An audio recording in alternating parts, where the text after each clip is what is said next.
All right, so I'm going to share something that while preparing, my dad asked me to do a message that I was having actually a little issues in life, and it caused me to dive deeper. So I'm going to present the message to y'all that I learned through some trials and stuff. So people are difficult. I think we could all agree on that, right? We are. I am equally as difficult as the person I am in conflict with. That is one thing I have learned, that if I have a life of consistent issues, the only thing consistent is the issue, me. So I was trying to, doing my best, and I'm going to say I missed the mark somewhere, and I'm still searching it, to mentor a young believer, and their knowledge in the Bible, or lack thereof, was justifying their behavior toward non-believers. When I confronted that with the Word, it did take the them being harassed, and it redirected it. For some reason, I was a little naive, thinking me standing up doing what's right was going to mean everything is going to play out well. And it didn't, and I got angry. So that is one consistent thing I have struggled in my life, is my anger. And I couldn't figure out, why do I keep having to repeat in this? So I was actually working with Jacob and Wyatt at work. So if you look up here at this picture, you see this big boat, right? You've got this yellow guy right here hooking into the middle of the boat. So when we're building it, you're framing it out, you're building it up, and as you're building it up, sometimes you make little adjustments. So the issue we had is the top half of the boat was leaning too far forward, right? We have all these clamps throughout to get us built up to that point. Those clamps are holding us in that position, right? As we're cranking on this 3-ton puller and pulling 1,500 pounds, we start straining a little bit, and I'm pulling, I'm like, man, what's going on? I'm hearing popping, and every time we hear a pop, we stop, and I'm like, man, what is going on here? And I had a bit of an aha moment right there with Jacob. And Jacob and Wyatt get to see me struggle a little bit at work, and I'm human. I can let you all know that I'm not perfect. So you will see flaws in my life, but I am committing to buffering them out to the best of my ability. So when I started to look at this, I started to see, Bradley, you've got this anger. Why do you have this anger? You did what's right, but you still feel it. You know, what they're doing toward other people is rediverted to me, right? It's pretty simple. It's actually the consistent in the Bible. When you point it out, sometimes you redirect and you become the target. So as I'm trying to correct my life on how to navigate my anger, the clamps in my life that allowed me to build up to this point became an issue and started hindering me from being able to get this boat back in order, the same way I want my life in order. So as I'm building my life from my base up, everything is in alignment so I can perform correctly as we want this boat to perform. So as we're doing it, we start, all right, guys, I know what the problem is. It's the same problem I have in my life. Sometimes I build up my life to a point, and I want to leave the clamps that used to work, but now it's holding me back from the growth that needs to happen. So what we got to do is we got to start diving in deeper. So as I was studying that, I started to try to figure out, well, what's the root of it? All right, what's the clamps in place that I have to remove? And what I started to understand, that I quite often like to blame everybody else for my anger. But that's not what God tells me. God tells me to quit looking outside, because I can fix everybody around me, but if I don't fix what's in me, then I'm not going to really get anywhere in life. So I came across the verse. It's Ephesians 4. So if you want to hop over to Ephesians 4, and we're going to be in 17 through 29.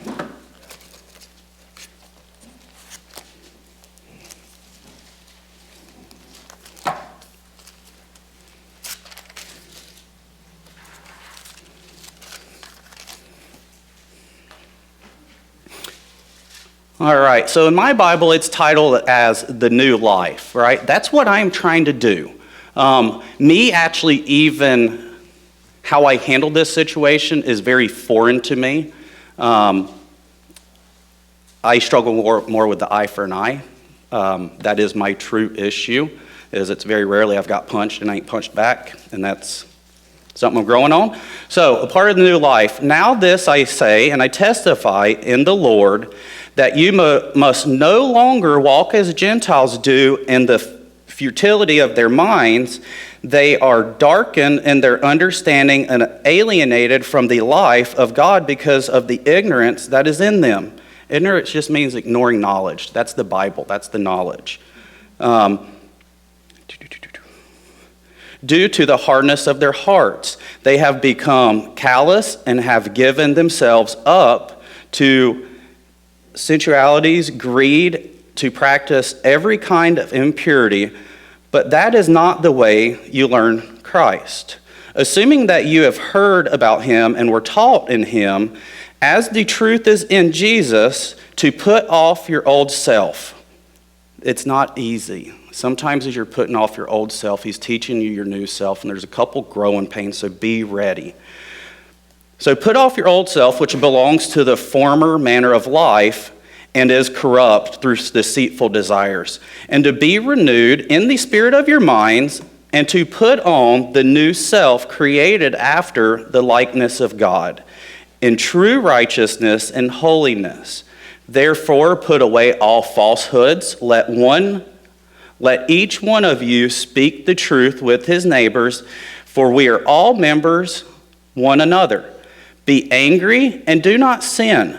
Do not let the sun go down on your anger and give the opportunity to the devil. That was Bradley's first mistake. What I thought is, what I will do is I'll put up with this, and at the end, I'll forgive him. It's not really how it goes. It's actually like a daily forgiveness. And I allowed, through my lack of seeking the knowledge, being ignorant, that I missed the mark from the get-go. I allowed something to start growing in me, and that was emotional based, that it was starting to try to control me. Now, this is a hard one for me. That's a mirror. Like, I can read this, I can present it to you guys, but I have stepped on my toes so much, I'm probably going to start studying with steel toes. Like, it's bad. But I started to realize that was my first mistake. I did not address it the first time. I did not forgive him the same way as Jesus forgive the ones that were persecuting him. Forgive them for they don't even know what they do. I wanted him to know what he did, and that's wrong. That is me failing my own brother in Christ, and I am wrong. And I allowed a foothold of the devil. It's not from God. God has no fear. He's in control. And I allowed that foothold to start growing in me. And that troubled me because I do desire to be like God, because I don't like me that much, in the sense of I see all from what I read in him my flaws. And I do want to buffer it out because it will make my life easier, and for the ones I love, especially my family and my friends. So if I started to read that, I realized I can't get a foothold. So if there's a foothold that I'm allowing, because at some point I'm allowing somebody else's words and their opinion to affect my opinion about myself, that's where the anger comes from. It's an identity problem. It's an issue where Bradley still needs to learn to love Bradley and in his imperfections as much as God does. So I love this verse. Hop over to Proverbs 4:23, if you would.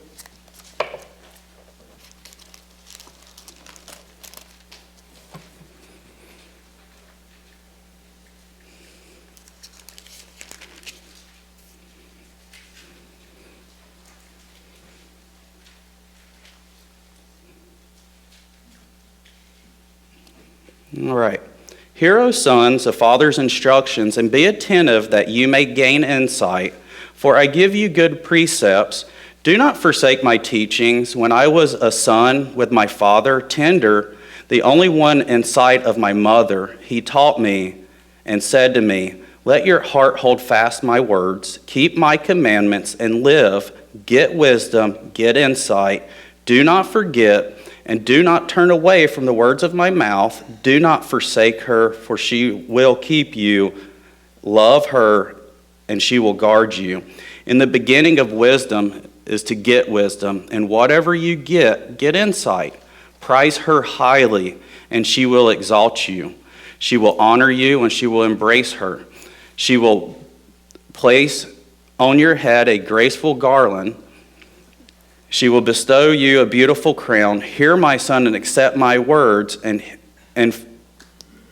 that the years of your life may be many. I have taught you the way of wisdom. I have led you in the paths of righteousness. When you walk, with your steps will not be hampered, and if you run, you will not stumble. Keep hold of instructions. Do not let go. Guard her, for she is your life. Do not enter the path of the wicked, and do not walk in the way of evil. Avoid it. Do not go on in it. Turn away from it and pass on, for they cannot sleep unless they have wrongdoings. They are robbed of sleepless unless they have made someone stumble. For they eat the bread of wickedness and drink of wine and violence, but the path of righteousness is like a light of dawn, which shines brighter and brighter until full day. The way of the wicked is a deep darkness. They do not know what they stumble. My son, be attentive to my words, incline your ears to my sayings. Let them not escape from your sight. Keep them within your heart, for they are the life of those who find them and the healing to all flesh. Keep your heart with diligence, for from it flows the springs of life. So what that's telling you, King James words it a little different. He's a little more blunt in that translation. He's telling you, from all issues of life spring from the heart. So when I read that, I realize Bradley's got a bit of a heart problem. It's a two-part problem. It's me accepting God's love to the fullest and me sharing God's love to the fullest, His grace.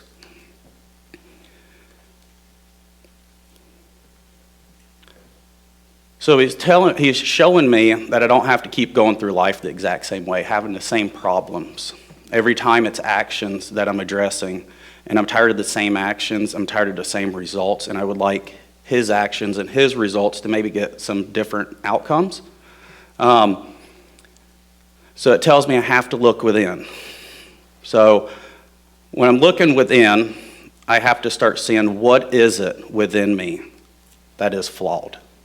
Matthew, if you want to turn to Matthew 18, we're going to be in 18 and 19.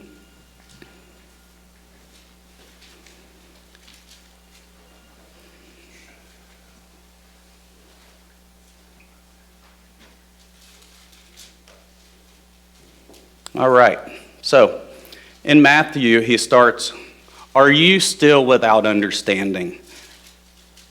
Bradley is. So I need a little understanding. Do you not see that whatever goes into the stomach and is expelled, but whatever comes out of the mouth proceeds from the heart and defiles a person? For out of the heart comes evil thoughts, murder, adultery, sexual immorality, theft, false witness, and slander. He's telling me it's not about my life's influence. It's not about who said what at what time, because you can interchange which person doesn't, and you're going to have the same effect, right? He's telling me for me not to keep dealing with this same issue, I've actually got to dive into the true problem. I'm allowing other people to control me. And that's what he's trying to teach us is no one's in control but him, and we're only in control of our actions. If you hop over to Mark 7, 20, and 23, if you want to turn on, I could tell you, it's about word for word. So he's driving it home. Matthew says that one of his apostles, all right, if you can't listen to this guy, I'm going to say it again. So in Mark 7, 20 and 23, what comes out of a person is what defiles him. For what is from within, out of the heart of man comes evil, evil thoughts, sexual immoralities, theft, murder, adultery, coveting, wickedness, deceit, envy, slander, pride, foolishness, and evil. That's what's defiling us. It's not other people defiling us and causing us to act out of behavior. It's a us issue.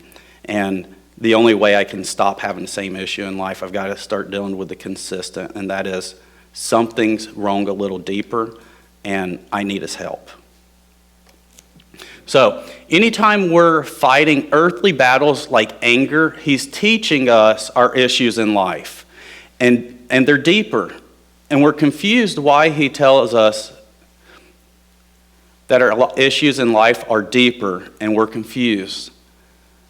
So he tells us exactly where to start. It's our heart. We can't change other people. That's his job. But we can change how we see ourselves to see ourselves more like him. And it's an identity problem. We have to reset what the identity is. What's the problems? It's fear of the outcome. It's trust in ourselves, who we are in his eyes. And that, for me, that's where when I started praying about it, I started realizing I was off. And that's where I started. So when I have someone slandering me or taking advantage of me, why does it anger me so much? It's because I'm allowing them to influence me, influence how I see myself, and I'm scared of the outcome not being in my favor. So there is an identity issue with me seeing myself how God does, and the result, I don't see myself worth fighting for in my eyes. So I realized I'm still being taught the depths of his love and his love for me. It's not an anger issue, it's a trust and it's a fear issue. Anger is a product of spending our whole lives in the wrong system. We do have to address that first and foremost. He is renewing our thinking. That is our understanding. Understanding is your perception of life from your shoes. So anger, it comes from the fact that we're living in a system where love is contractual. It's based off performance, control, fear. So we struggle to see and believe a love like God, unconditional, love is real and meant for us. We base love off from a world that gives us and tries to set a value on us and tell us what love we deserve. The devil uses seeds of doubt and fear to tell us love requires perfection, that if I was good enough, quiet enough, selfless enough, I might be good enough. And if you messed up, love's fragile, and you can lose it. It teaches us to blame our imperfections on ourselves, and that's why we're not lovable. That's what the world wants to tell us. So, when I struggle, when I can only see the world's love, I have to do something different. I have to see God how he sees me. Luckily, in 1 Corinthians 13, that's where we're going to turn next. Sorry. I was actually off a little bit. We're going to go 1 Corinthians 13, 1 through 3 to start out.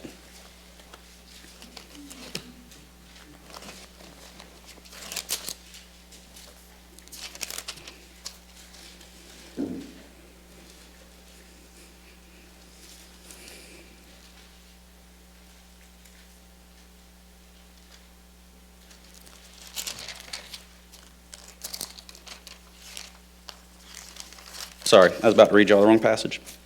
Now the 3 off. All right, so the way of love, that's how it's titled in mine. If I speak in the tongues of men and of angels, but I have not love, I am a noisy gong or a clanging cymbal. And if I have prophetic powers and understanding of mysteries and all knowledge, and if I have all faith as to move mountains, but have no love, I am nothing. If I give away all I have, deliver up my body to be burned, but have not love, I have gained nothing. It tells me that the root of all my actions I need to make sure are pure. And the only way to make sure they're pure is I have to make sure that my heart is in the right place. Because my actions can do whatever they want. If my heart ain't in the right place, I'm not going to get the right results. It also tells me sometimes the results I want are not the right ones, right? You start seeing that it's a heart, all right? So if I can do anything and everything, and if my heart ain't right, then nothing else really matters. So it tells me my heart condition, up until this week, I always looked at it as time is the most valuable thing. No, it's not. Your heart is the most valuable thing, because it don't matter if you live a week or 100 years. If love's not present, there's no difference. If you have a child who understands love, well, let me explain this better. My life means nothing without love. It's just point blank. It don't matter how long I live. If love ain't present, it's not the life I was meant to live. 90 years, 1 year. It's just the time that I learn and I love. I learn to accept his love into my life and start to see how he sees me, and I start to behave how he behaves. In 1 Corinthians, he breaks down the expectation of the love that he has provided. And I can tell you every characteristic he's nailed, and I've missed quite a few. So, 1 Corinthians, I don't think he's calling me home yet.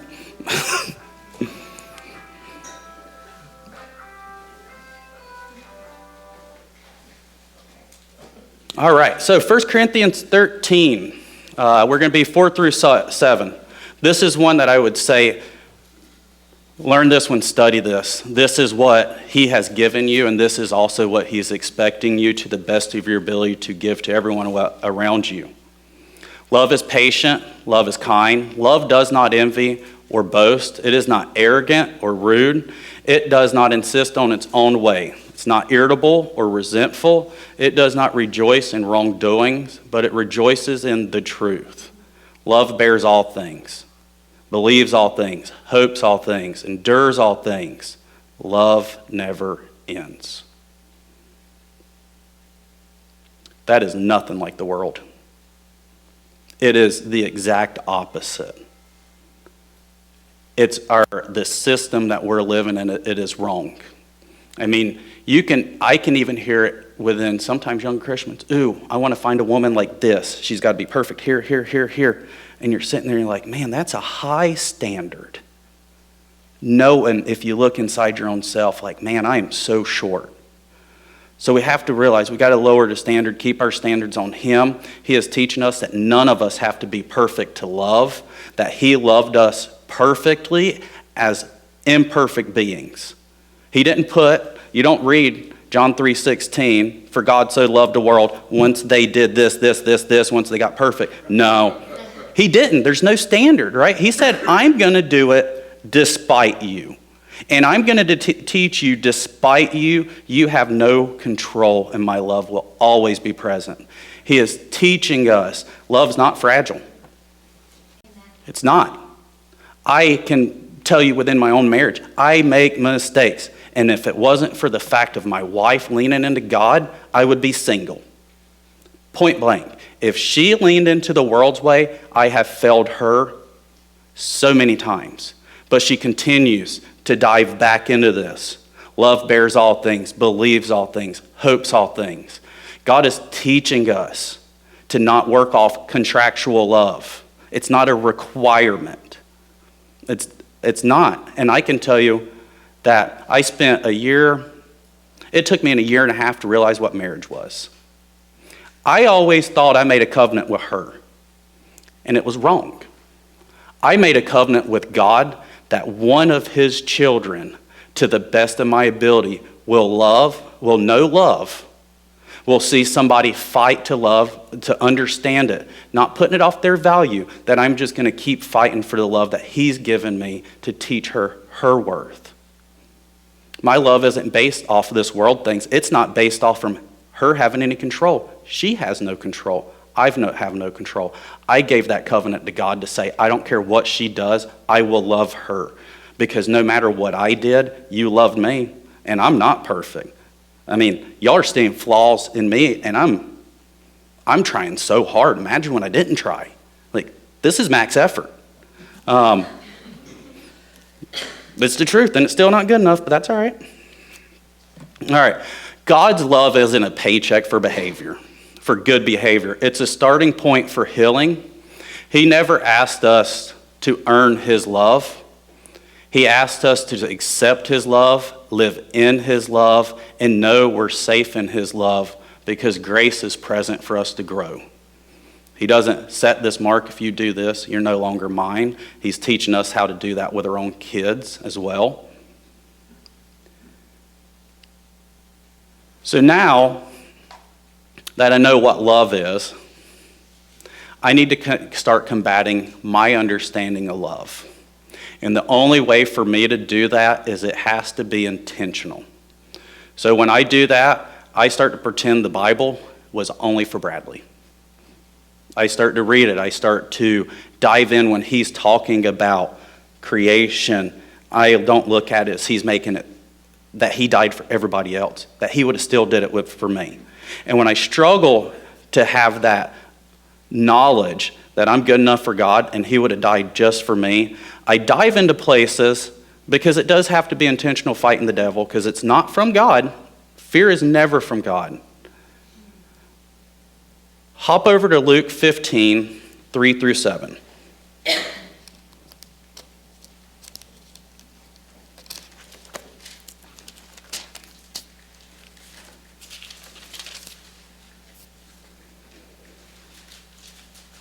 That's not Luke.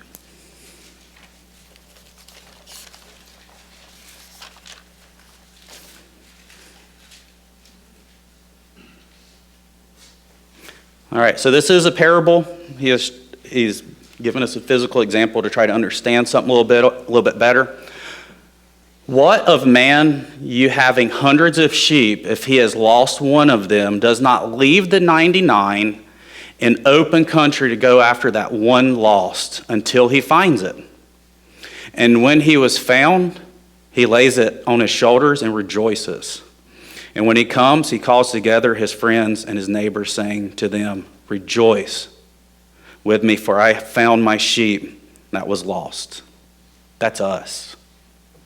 That is our relationship with God. That is God telling us that he will step away from anything. We're that one that's lost.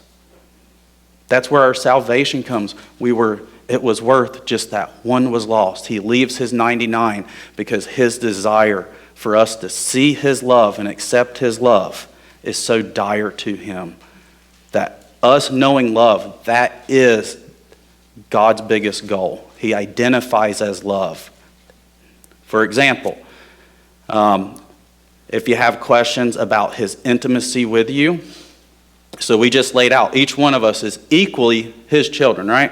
Which also reminds me when I start getting frustrated with my brother, God forgave him just as much, gave him just as much grace. The same grace he gave me, I should give. I have to be tolerant because God has been unbelievably tolerant with me. Psalms 139 is a place that we can validate this.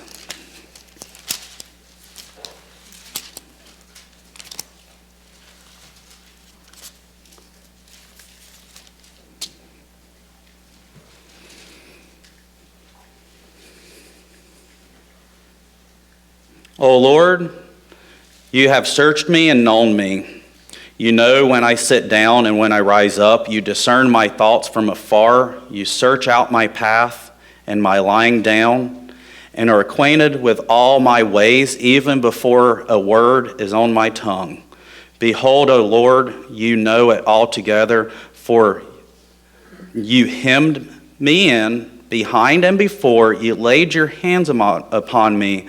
Such knowledge is too wonderful me. It's too high. I can't attain it. Where shall I go from your spirit? Or where shall I flee from your presence? If I ascend into heaven, you are there. If I make my bed in the shoals, you are there. If I take the wings of the morning and dwell in the uttermost parts of the sea, even there your hand shall lead me. If your right hand shall hold me, if I say surely the darkness shall cover me, and the light about me be night, even shall the darkness is not dark to you. The night is bright as day. For the darkness is as light with you, for you formed my innermost parts. You knitted me together in my mother's womb. I praise you, for I am fearfully and wonderfully made. Wonderful are your works. When you start to question that God made you intentionally, I'm going to encourage you to read that. He tells you, I wove you together, your innermost parts. He didn't say, oh, I just kind of threw together. No, I wove you intricately. He intentionally built us exactly the way we are. Why is that? To reach his people, to serve him. He tells us that we are fearfully and wonderfully made. And we have to learn to accept that. Even when people say that, start telling us ourselves in the back of our mind, I understand what you're saying about me, but I understand what he has said about me. So we have to change the narrative within our mind of who we are, what we're worth, and understand that he took his time with each one of us. The Bible isn't for everybody else. It is for each one of us. So if you would everybody turn to John 3:16?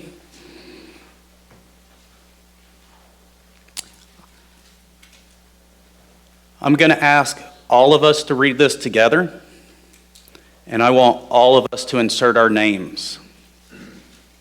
So, for God so loved Bradley, for God so loved Megan, Cordell, Candy, Lee, each one of us.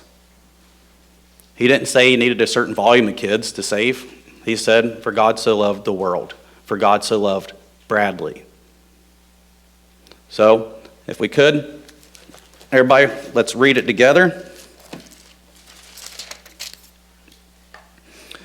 For God so loved the world that gave his only begotten Son, that whosoever believes in him should not perish, but have eternal life. It's not a requirement. It's not talking about everybody else. It is make it intimate with yourself. Understand that it's not for everybody else. So once we get to a point we start to understand that his love, our identity is safe in him, then we have to start maturing in how our battles are also fought. I can tell you where my struggle is, as I'm growing, is I expected my Heavenly Father to have earthly answers. I expected him, while he never held me accountable, that all of a sudden when they start making mistakes, and he says vengeance is mine. Well, yeah, we expect vengeance to be the same way we expect vengeance. Well, you're not going to get the same results because he is a graceful God. So when you struggle thinking, oh, he never stood up for me, sometimes it's actually we're expecting something a little different. We want him to fight for us. But God fights battles a little different. He fights battles in love. So if we're expecting to see vengeance in this earth, it will start to challenge us about where are we seeking out our rewards. For me, I was waiting for that, oh, look, Bradley did right, and Bradley's going to get a reward. No, he's not. And if I think I should be getting them here, I can tell you my heart is in the wrong place. If I think I'm going to get it here, people are going to see it, then nope. It's a heart condition. It's a reward system. It's Bradley struggling with the same thing the world has. Instant reward. Ooh, I worked. Ooh, I get paid. No, not with our salvation, not with our walk with God. Our works here will be paid. It will be multiplied in heaven. So if we think we're going to get rewards here and we're going to see people get punished while we were never punished, we're asking for the wrong results. We're honestly asking for God to lower himself to our standard and behave like us, and that would cause him to alter his character, which he will not do. The last part I'm going to finish with,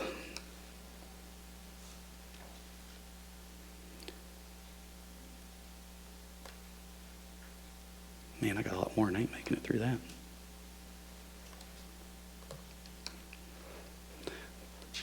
Last part is understanding he's in control. When we question he's in control, that is our first mistake. Lucky enough, on our men Bible study this week, I had a moment. I'm like, whoa, you want to talk about being in control? He's in control. I can't read all of it right now because we don't have the time, but I would encourage you, Matthew 27 through 24. In Matthew, at this part, this is where Jesus has already came before the ones who are going to persecute him. They're ripping his clothes off. They're actively persecuting him. They're putting him on the cross. He is nailed up, feet, hands. His clothes are ripped off him. They're trying to embarrass him to the max. He is beaten beyond recognition. It is unbelievable. So at that point, you would think, Rome, this big power, hoorah, they've captured this man. They think, and in their eyes, it's just a man. They are persecuting him and looking, oh, look at you. They're mocking him like dogs. He's very clear. They are belittling him. And what was his response? My Father, why have you forsaken me? It's kind of a weird statement. It almost makes you wonder if God's limited to his power. No.